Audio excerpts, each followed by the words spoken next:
बिस्मिल्लाहिर्रहमानिर्रहीम। अस्सलाम वालेकुम स्टूडेंट्स, उम्मीद करता हूँ सब ठीक ठाक हैं। तो चैप्टर नंबर 8 हमने स्टार्ट किया था, दैट इज़ केमिकल इक्विलिब्रियम। और केमिकल इक्विलिब्रियम में हमने सबसे पहले रिएक्शन की डिफरेंट टाइप्स की थी, जैसे कि reversible reaction and irreversible reaction. फिर हमने रिवर्सिबल रिएक्शंस में चेक किया था कि इक्विलिब्रियम कैसे इस्टेब्लिश होता है। और फिर देन हमने इक्विलिब्रियम की दो टाइप्स पढ़ी थी, that are static equilibrium and dynamic equilibrium.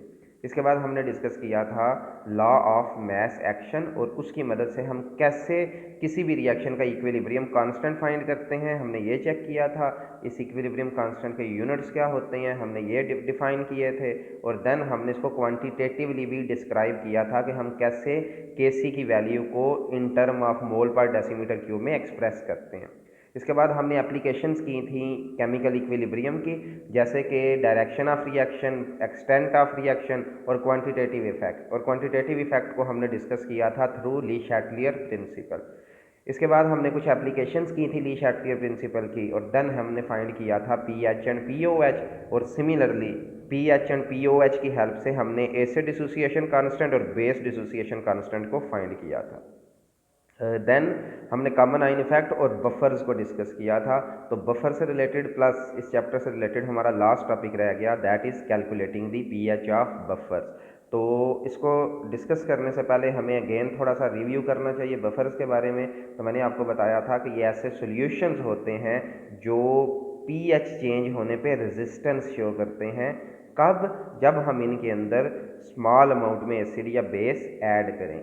जैसे कि हमने वाटर की जब पीएच फाइंड की थी तो वहाँ हमने डिस्कस किया था कि हाइड्रोजन आयन और हाइड्रोक्साइड आयन की जो कंसंट्रेशन होती है वाटर में वो इक्वल होती है।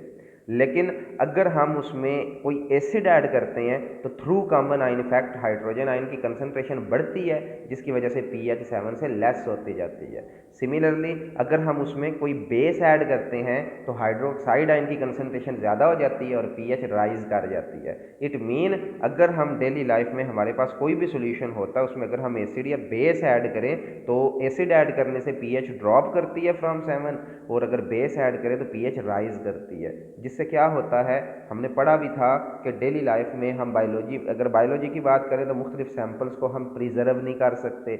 मैंने आपको ब्लड का बताया था कि अगर हम एसिडिक और बेसिक चीज़ें खाएं अपनी डाइट में तो वो हमारे ब्लड की पीएच को चेंज करते हैं, जिससे मुख्तलिफ डिजीज़ हो सकती हैं।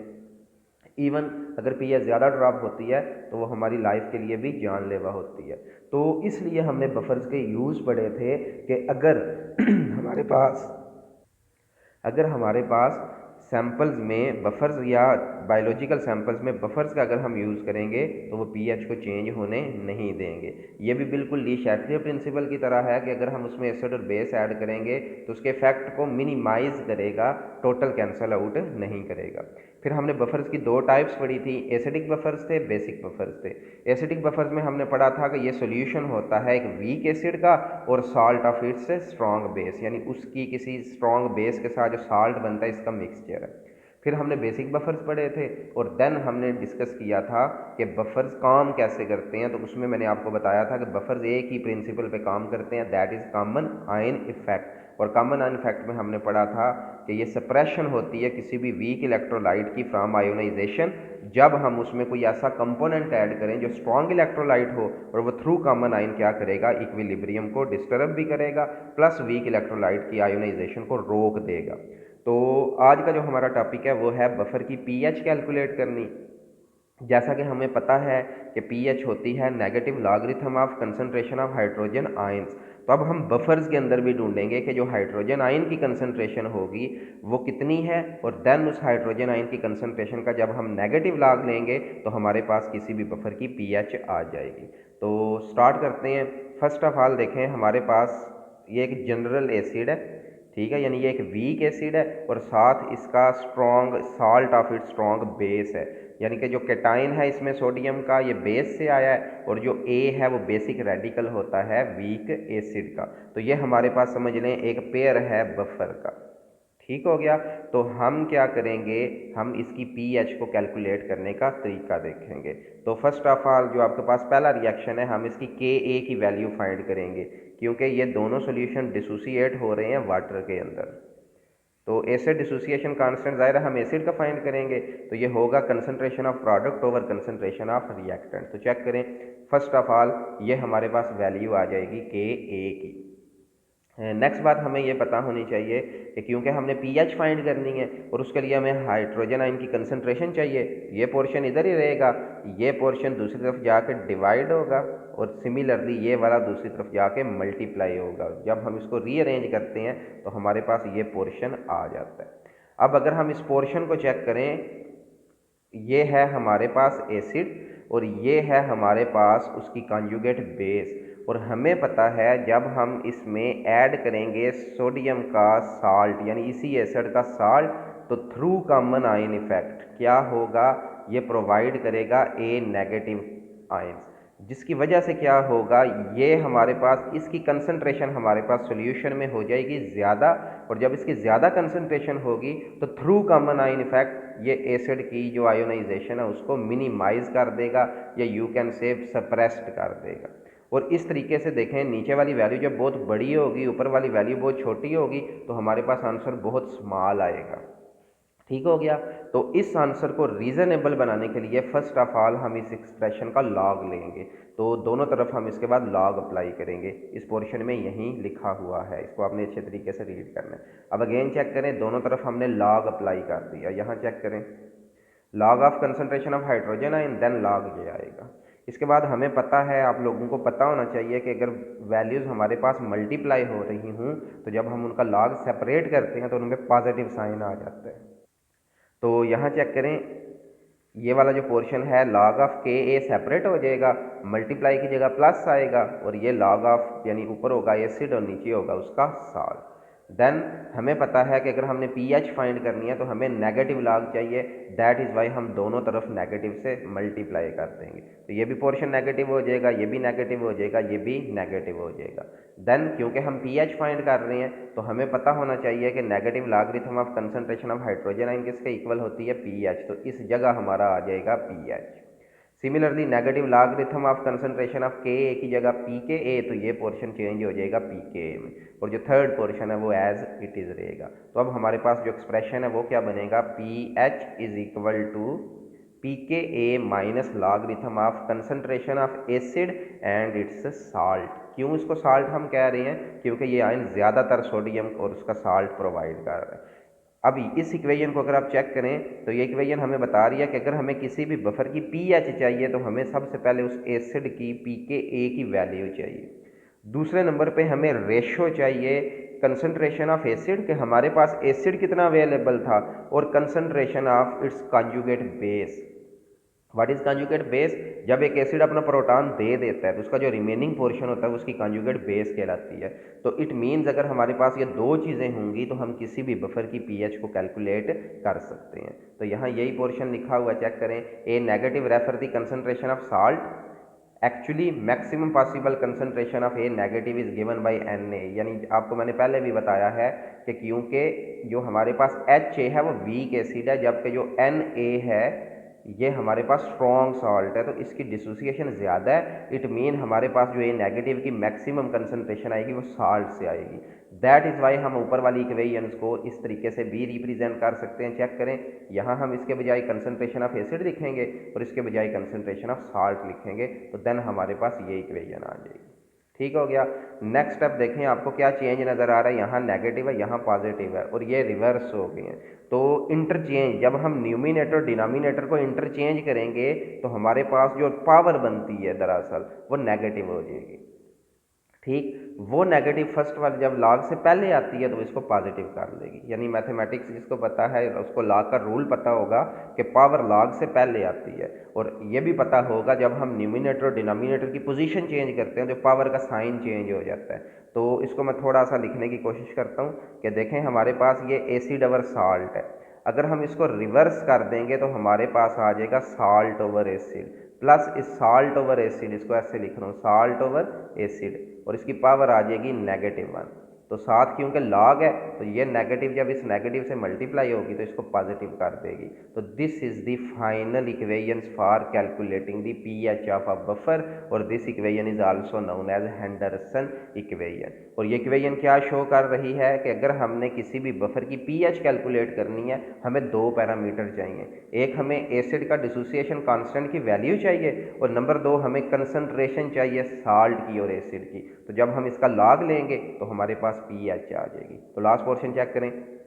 This relationship is called Henderson equation. This equation shows that two factors evidently govern the pH of buffer. First pKa यानी ये वाला portion pKa of acid use and second is the ratio of concentration of salt and acid. तो इस तरीके से हम buffer की pH को कैलकुलेट कर सकते हैं। अब अगली चीज़ कि हम अगर डेली लाइफ में बफर्स प्रिपेयर करते हैं तो हमारे पास सबसे अच्छा बफर कौन सा होगा। याद रखें ऐसा बफर जिसमें हम इक्वल कंसंट्रेशन लेंगे साल्ट की और एसिड की। ठीक हो गया, तो वो बफर हमारे पास सबसे बेस्ट होगा। फॉर एग्जांपल चेक करें, best buffer is prepared by taking equal concentration of acid and salt so pH is controlled by pKa. ये कैसे होगा चेक करें। हमारे पास फॉर एग्जांपल ये एसिटिक एसिड है, ये सोडियम एसीटेट है। अगर हम इन दोनों की कंसंट्रेशन सेम लेंगे तो ये फैक्टर कैंसिल आउट होगा और हमारे पास लॉग ऑफ 1 आएगा। और हमें पता होना चाहिए कि जो लॉग ऑफ 1 की वैल्यू होती है, आप कैलकुलेटर से भी चेक कर सकते हैं, 0 होती है। तो इसका मतलब है बेस्ट बफर कैसे प्रिपेयर होगा, जब हम इन दोनों की इक्वल कंसंट्रेशन लेंगे तो हमारी पीएच और पीकेए इक्वल हो जाएगी। ठीक हो गया। तो यहाँ क्वेश्चन हो सकता है कि हेंडरसन इक्वेशन के मुताबिक जो पीएच है बफर की दो फैक्टर्स पे डिपेंड करती है, नंबर 1 पीकेए और number 2 log of concentration of salt over acid. तो सवाल आ सकता है कि पीएच और पीकेए कब इक्वल होंगे। तो आंसर जब हम एसिड और उसके साल्ट की कंसंट्रेशन को इक्वल लेंगे तो देन जितनी पीकेए होगी उतनी ही बफर की पीएच होगी। इसी तरीके से एक और एग्जांपल, अगर हमने फार्मिक एसिड लेना है, ये हमारे पास वीक एसिड है और इसका स्ट्रॉन्ग साल्ट कैसे बनेगा, जब हम H को रिप्लेस करेंगे Na से। तो जब इनकी भी इक्वल कंसंट्रेशन लेंगे तो उसकी भी पीएच पीकेए के इक्वल होगी और this is the pKa value of formic acid और यही हमारे पास इसकी पीएच होगी। ठीक हो गया। और अगली चीज़ नेक्स्ट पोर्शन क्या है कि अगर हमने ये चेक करना है कि हमारे पास एक बफर किस पीएच रेंज पे काम कर सकता है। लाइक एसिडिक बफर है तो हमें पता है ये 7 से बिलो पीएच पे काम करता है, लेकिन कितनी, हाउ मच। सिमिलरली अगर हमारे पास बेस की कंसंट्रेशन है या बेसिक बफर है तो वो हाई पीएच पे काम करता है। तो हमें कैसे पता चलेगा कि वो बफर किस तरीके से काम करता है, उसकी रेंज क्या है, इसको आप बफर कैपेसिटी भी कह सकते हैं। और इसके लिए आपने फर्स्ट ऑफ ऑल एक पैरामीटर समझना है, देन आपको ये पोर्शन समझ आएगी। वो ये है कि देखें, अगर मैं एक टेबल ड्रॉ करता हूँ, एक तरफ मेरे पास होता है एसिड और एक तरफ मेरे पास इसका होता है साल्ट। तो आपको पता है अगर इसकी इनिशियल कंसंट्रेशन फॉर एग्जांपल हमारे पास शुरू में एसिड है, इसकी इनिशियल कंसंट्रेशन 1 है और अगर हम इसकी इनिशियल कंसंट्रेशन चेक करें, ये 0.1 हम लेट कर रहे हैं कि बिल्कुल मामूली सा साल्ट है।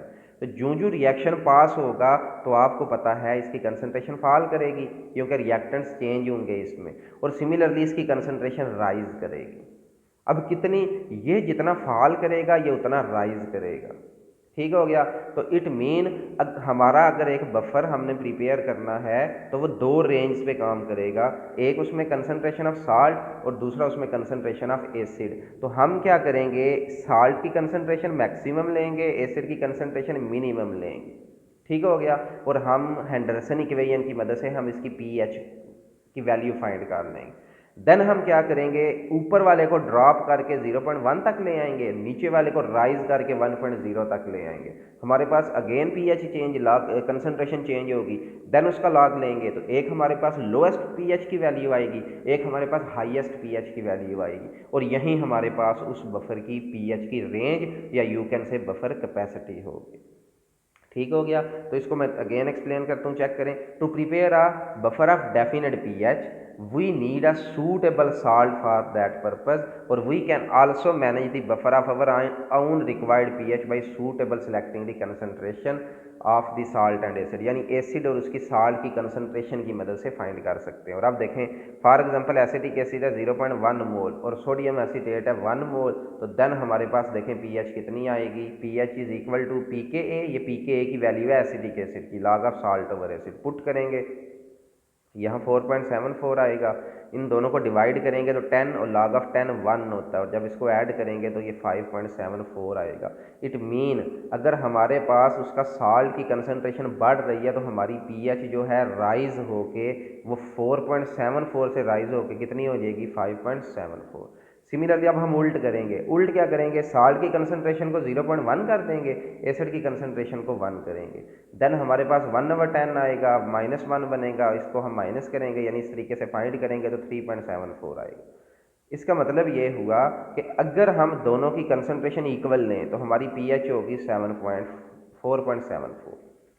ठीक, अगर हम उसमें एसिड की कंसनट्रेशन बढ़ा देते हैं तो मैक्सिमम चेंज होके आ जाएगी 3.74, और अगर हम उसमें साल्ट की कंसनट्रेशन बढ़ाते हैं यानी बेसिक रेडिकल प्रोवाइड करते हैं तो वो 5.74 है। इट मीन हमारा ये बफर इस रेंज में काम करेगा। तो इस तरीके से हम एक बफर की रेंज को चेक करते हैं। Is it clear? तो ये हमारे पास फर्स्ट पोर्शन हो गया। और नेक्स्ट आपके लिए एक असाइनमेंट है कि जिस तरह मैंने बफर की पीएच कैलकुलेट करना आपको सिखाया है, इसी तरीके से आपने बफर की पीओएच फाइंड करनी है, और उसके लिए मैंने आपको रिएक्शन ये प्रोवाइड कर दी है। अब आगे इसको आपने खुद से लेके चलना है, मैं थोड़ा सा गाइड करता हूँ। जाहिर है आपने पीओएच फाइंड करनी है तो ये आइंस इधर रहेंगे, ये उधर जाके मल्टीप्लाई होगा, ये जाके डिवाइड, देन आप पहले लॉग लेंगे फिर नेगेटिव लॉग लेंगे, और इस तरीके से वो साल्ट ओवर एसिड था आपका साल्ट ओवर बेस आएगा, और देन आप पीओएच फाइंड करेंगे। तो ये आप लोगों ने इस लेक्चर को अच्छे तरीके से सुन के प्रैक्टिस करके ये आप लोगों ने ड्रा भी करना है। ठीक हो गया। आज का आखिरी टॉपिक जो कि हम डिस्कस कर चुके हैं कि हम बफर की कैपेसिटी को कैसे चेक कर सकते हैं, तो उसके लिए मैंने आपको बताया था कि अगर हमारे पास इनिशियल कंसंट्रेशन अवेलेबल होती हैं किसकी, एसिड की और उसके साल्ट की, तो हम क्या करते हैं उनको इंटरचेंज करके, इंटरचेंज क्यों किया है मैंने आपको टेबल ड्रॉ करके बताया कि जब हमारे एक रिएक्टेंट प्रोडक्ट में बदलेंगे तो एक की कंसंट्रेशन ने ड्रॉप होना है, दूसरे की कंसंट्रेशन है राइज होना है, तो देन उस तरीके से बफर की कैपेसिटी को कैलकुलेट करेंगे। तो डेफिनेशन सबसे पहले आनी चाहिए कि वो कितनी capability of buffer to resist the change in pH, कि वो पीएच को कितना चेंज कर सकता है। नंबर 2, ये हम कैसे मेजर करेंगे, हम क्वांटिटेटिवली यानी इसको हम by experiment, through experiment find करेंगे कि कितना वो टॉलरेट कर सकता है एसिड और बेस को। यानी इसका तरीकाकार ये होगा, हम उसमें drop by drop acid add करेंगे, देखेंगे पीएच कितनी फॉल हो रही है। अगर उसमें निग्लिजिबल चेंज हो रहा है इट मीन आपका बफर अभी एक्टिव है। लेकिन जैसे ही बफर की पीएच की जो रेंज है, मैंने आपको क्लास में बताया था कि इलास्टिक लिमिट होगी इसकी भी, एक बफर किधर तक, जब जैसे ही उसकी लचक खत्म होगी यकदम उसकी पीएच ड्रॉप हो जाएगी, तो वो पॉइंट होगा जो बफर की कैपेसिटी को शो करेगा। नेक्स्ट चेक करें, buffer capacity of a buffer solution is determined by size of actual molarity, कि अगर हमें उसके कंसंट्रेशन यानी साल्ट और एसिड की अगर मोलैरिटीज़ का पता होगा तो हम चेक कर सकते हैं कि वो बफर किस रेंज तक वर्क कर सकता है। फॉर एग्जाम्पल, इसको आप एग्जाम्पल के तौर पे चेक करें फिर आपको सही समझ आएगी। कहता है हमारे पास समझ लें दो पोर्शंस हैं, एक हमारे पास सोडियम एसीटेट यानी साल्ट है, इसकी कंसंट्रेशन इतनी है, और एसिटिक एसिड जो है 0.09 जो मोलर कंसंट्रेशन है वो एसिटिक एसिड की है, और 0.11 मोलर कंसंट्रेशन CH3C11 की। तो जब आप हेंडरसन इक्वेशन लगाएंगे तो आपके पास जो पीएच आएगी वो 4.83 आएगी। ये फर्स्ट पोर्शन याद रखना है। ठीक हो गया। यानी अगर हमारे पास एसिटिक एसिड की कंसंट्रेशन 0.09 मोलर हो और उसका जो साल्ट है उसकी कंसंट्रेशन 0.01 हो, तो हम हेंडरसन इक्वेशन लगाएंगे, पी के ए की जगह लगाएंगे 4.74 प्लस लॉग हम लेंगे साल्ट की कंसंट्रेशन कितनी है 0.01, तो बटे के ऊपर आएगा 0.01 और बटे के नीचे आएगा 0.09। जब आप इस पोर्शन को सॉल्व करेंगी तो आप लोगों के पास जो पीएच आएगा वो कितनी आएगी 4.83। Is it clear? अब सुने, हम देखते हैं कि वो बफर में अगर हम बेस ऐड करें या एसिड ऐड करें तो वो कैसे टॉलरेट करेगा, पीएच को कितना चेंज होने देगा। तो कहता है लेट अस, यानी अगर हम इस बफर में इतने मोल NaOH ऐड करें तो नतीजे में हमें पता है कि सोडियम हाइड्रोक्साइड जो है OH आयन प्रोवाइड करेगा और ये एक स्ट्रॉन्ग इलेक्ट्रोलाइट है। तो कहता है अगर हम ये 0.01 मोलर वाटर में ऐड करें ना तो वाटर की पीएच 7 से 12 तक चली जाएगी, मतलब यकदम पीएच राइज करेगी। इसका मतलब है अगर हमारे पास बफर की पीएच देखें 4.83 है तो 5 अगर उसमें ऐड हो जाए तो हमारे पास पीएच यकदम राइज हो जानी चाहिए 9.83। लेकिन बफर क्या करता है, ज़ाहिर है अकॉर्डिंग टू डेफिनेशन ये पीएच को रेजिस्ट करेगा, इतनी ज़्यादा चेंज होने नहीं देगा, तो एक्चुअल वैल्यू 9.83 आनी चाहिए, लेकिन अगर हम इसको चेक करें तो ये बिल्कुल मामूली सी चेंज होती है। और वो कैसे चेक करेंगे, वो ज़रा चेक करें। फर्स्ट ऑफ ऑल हमने इसमें क्या ऐड किया, 0.01 मोलर NaOH। तो मैं इसी बफर को डिसोसिएट अगर करूं तो एसिटिक एसिड की कंसनट्रेशन है यानी CH3COOH है। अगर हम इसको डिसोसिएट करेंगे तो हमारे पास एसीटेट आयन आएंगे, ठीक है, और प्लस हाइड्रोजन आयन आएंगे, ये याद रखना है। और जब हम उसके साल्ट को ऐड करेंगे यानी CH3COONA को, जगह कम है इसलिए मैं लिख नहीं रहा, तो वो भी एसीटेट आयन देगा प्लस सोडियम आयन देगा। अब देखें, अगर हम इसमें सोडियम हाइड्रोक्साइड ऐड करें तो इसका मतलब ये हुआ कि सोडियम आयन की कंसंट्रेशन बढ़ेगी। इट मीन्स सोडियम आयन की कंसंट्रेशन अगर बढ़ेगी, वो हाइड्रोक्साइड आयंस के साथ रिएक्ट, उसके जो हाइड्रोक्साइड आयंस हैं वो एसिटिक एसिड के हाइड्रोजन आयन से रिएक्ट करेंगे, और नतीजे में क्या होगा, एक की कंसंट्रेशन फॉल करेगी, एक की कंसंट्रेशन राइज करेगी। तो चेक करें क्या होगा, since NaOH is strong base, it's 100% dissociated, it generate 0.01 moles of OH ion. फिर क्या होगा, चेक करें, हमारे पास जो एसिटिक एसिड है वो दो आयंस प्रोड्यूस कर रहे हैं, एक H और ये, तो होगा क्या, ये जो 0.01 मोल OH जनरेट होंगे ये एसिटिक एसिड के हाइड्रोजन आयन से रिएक्ट करके सप्रेस्ड कर देंगे इसकी कंसंट्रेशन, जिसकी वजह से क्या होगा, अगर हमारे पास एसिटिक एसिड 0.09 मोलर है तो इसको ऐड करने से वो रह जाएगा 0.808 मोल। और सिमिलरली अगर एक की कंसंट्रेशन इतनी ड्रॉप हो रही है तो CH3COONA की जो कंसंट्रेशन है वो इतनी राइज होगी तो वो 0.011 से 0.12 हो जाएगी। तो ये इस पोर्शन में लिखा हुआ है, यानी इन शॉर्ट आप इसको यहाँ से चेक करें, ये कंसंट्रेशन थी साल्ट की और ये कंसंट्रेशन थी एसिड की। जब आप इसमें NaOH ऐड करें, ठीक, तो जो Na पॉजिटिव है, ये Na जो पॉजिटिव होगा ये कंसंट्रेशन बढ़ा देगा जी, Na पॉजिटिव इसकी कंसंट्रेशन बढ़ा देगा। इट मीन अगर ये 0.01 है तो 0.01 ऐड करके इसको 0.12 कर देगा, तो ये न्यू कंसंट्रेशन हो जाएगी साल्ट की। सिमिलरली उसमें जो OH आयन है वो एसिटिक एसिड की कंसंट्रेशन को ड्रॉप कर देगा और वो 0.08 हो जाएगी। तो अब हम हेंडरसन इक्वेशन यूज़ करेंगे, ये देखें ये राइज हुई, ये ड्रॉप हुई, और देन ये लॉग इसका लेंगे 4.9। इसका मतलब है 4.83 से वो 9.83 होनी चाहिए थी, लेकिन due to action of buffer वो सिर्फ 4.92 यानी स्लाइटली सी राइज हुई। तो इट मीन्स ये बफर इस तरीके से पीएच की जो है रेजिस्टेंस इसमें चेंज को शो करता है। ठीक हो गया, तो यहीं हमारे पास कंक्लूजन बनेगी कि it means that very small change in pH होगी, that is only difference of 0.1। So we reach the conclusion that buffer does not hold the pH exactly constant, but it does a very good job to limiting the change in pH. जिस तरह मैंने ली शैटलियर में आपको बताया था कि वो system उसको मिनिमाइज करता है, 100% कैंसिल नहीं करता।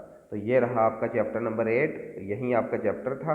अब आप लोगों ने इसको जो एक असाइनमेंट मैंने दी है इसको आपने सॉल्व करना है, प्लस आप लोगों ने इसकी एक्सरसाइज को भी अच्छे तरीके से सॉल्व करना है। तो नेक्स्ट हम इंशाल्लाह चैप्टर नंबर 4 शुरू करेंगे। तब तक के लिए अल्लाह हाफिज़, थैंक यू वेरी मच।